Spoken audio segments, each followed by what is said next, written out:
Ellos decían que la materia es mala, pero ¿qué cosa? Que el alma es buena. Y como el cuerpo es materia, por lo tanto el cuerpo es malo. Y ellos decían que por lo tanto Jesús no podía ser el Cristo, sino que Jesús era un portador de Cristo. Es decir, que cuando Jesús se bautizó, el Cristo descendió en él. Y cuando Jesús estaba en la cruz, el Cristo se fue. Eso es lo que decían ellos. Y es por esa razón que Juan dice que aquellos que dicen eso son anticristos, les llama anticristos. Porque decir una cosa como esa es algo terrible. Es terrible. Por eso Juan dice, todo aquel que es nacido de Dios cree que Jesús es el Cristo. No que Jesús es el portador del Cristo, sino que Jesús es el Cristo. Y es bien interesante que esta palabra Cristo es la traducción griega de la palabra hebrea, Mesías, que significa ungido. ¿Y por qué Juan dice que Jesús es el Cristo y todo aquel que cree en eso es nacido de Dios? En el antiguo pacto se solía ungir a ciertas personas, a los profetas, a los sacerdotes y a los reyes, como símbolo de su nombramiento y la comunicación del Espíritu Santo para capacitarlos para esa obra. Pero es bien interesante que Dios determinó que estos oficios no fuesen llevados por una sola persona, sino por personas distintas. Y un rey no podía ser sacerdote. Sí podía ser profeta, pero sacerdote no. Y en la Escritura vemos algunos casos de hombres que trataron de llevar estos dos oficios y les fue muy mal. Pero hay un personaje en el Antiguo Testamento que es Melquisedec. Se dice de él que era sacerdote y rey. Realmente no se sabe mucho de él. Pero no nos hagamos problemas. Todo eso apuntaba a Cristo. Todo eso era sombra de lo que había de venir. Y el nuevo pacto dice que Cristo es el sumo sacerdote según el orden de Melquisedec. Lo que nos dice que Cristo es el sumo profeta, el sumo sacerdote y el Rey de Reyes y Señor de Señores. ¿Qué hacía un profeta? Era un portavoz de Dios. Daba a conocer la voluntad de Dios. Cristo es el sumo profeta, aquel que fue prometido a Moisés. Dios ha hablado a los padres por los profetas, pero ahora nos ha hablado por el Hijo. El Hijo ha dado a conocer al Padre la máxima expresión de la revelación de Dios, el clímax de la revelación de Dios, quien es la misma imagen de su sustancia, el resplandor de su gloria. Él ha dado a conocer al Padre, Él es el sumo profeta.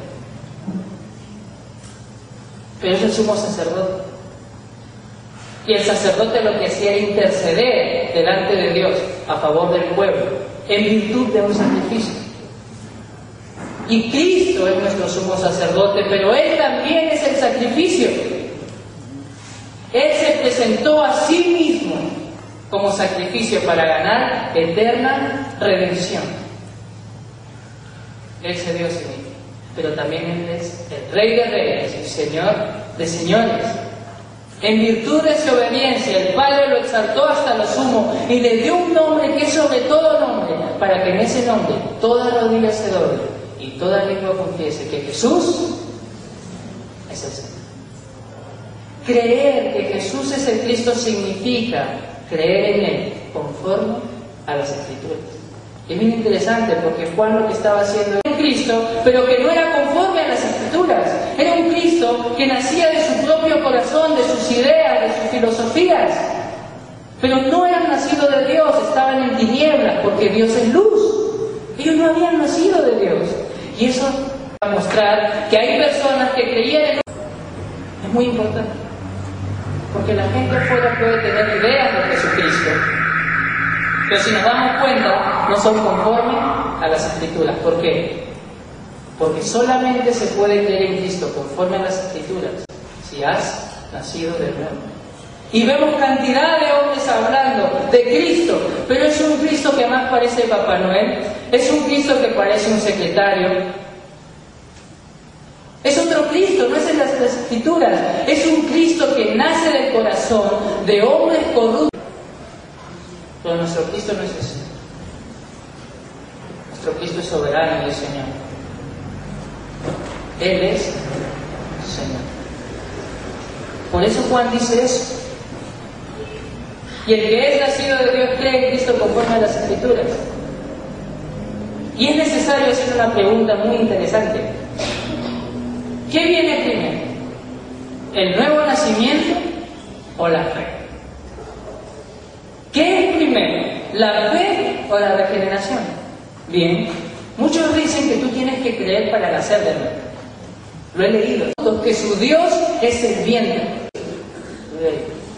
Que tienes que creer que la fe es un requisito para recibir la gracia de Dios. Que tienes que creer para que Dios te levante de los muertos.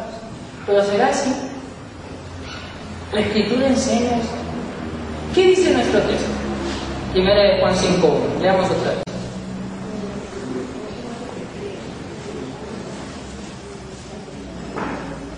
Es nacido. Todo aquel que cree que Jesús es el Cristo es... Nuestro texto dice que todo aquel que cree que Jesús es el Cristo será nacido de Dios.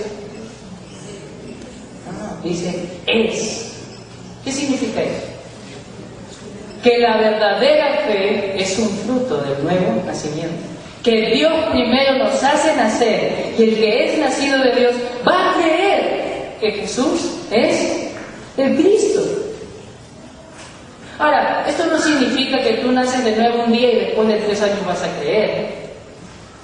La obra de Dios es una obra sobrenatural que sucede en un instante.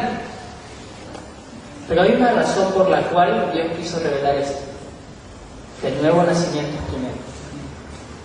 Y es muy importante que prestemos atención a estas cosas, porque Dios por algo lo quiso revelar. Y claro, el hombre está muerto. ¿Cómo el hombre va a creer? ¿Cómo el hombre va a venir a Dios si el hombre está muerto? Por eso el hombre primero necesita tener ¿qué? Vida.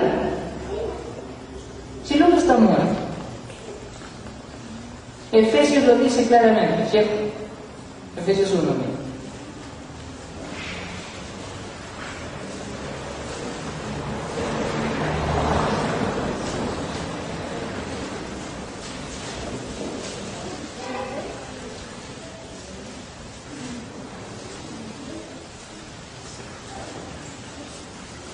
Efesios 2:1.